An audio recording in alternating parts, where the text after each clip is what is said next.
This right here was a dumping ground for bodies for the Irish mob. They cut up the bodies in the basement of this bar.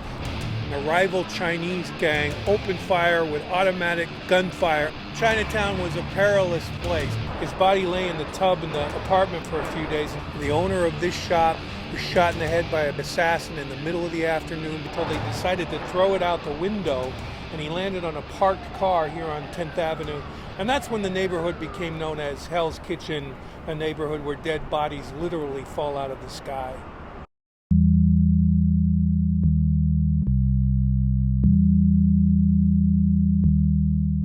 Organized crime has always been a fascinating multi-leveled way to examine American society. People who come to visit New York City now, particularly Manhattan, might have a hard time imagining it, but it wasn't that long ago that in these neighborhoods that there was this type of organized criminal activity. And so the ominous nature of a neighborhood like Hell's Kitchen or even Chinatown after dark, through extortion of businesses in rival territories, through bombings and shootings, was quite real and quite frightening at the time.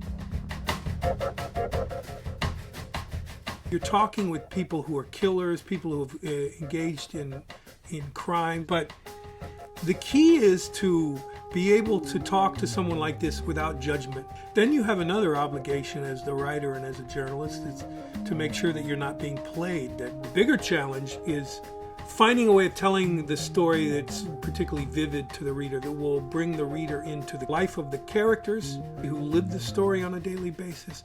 And this can only be done through trust with them to the point where they are willing to share with you their feelings about what they lived through, so that you can in turn convey that on the page to the reader.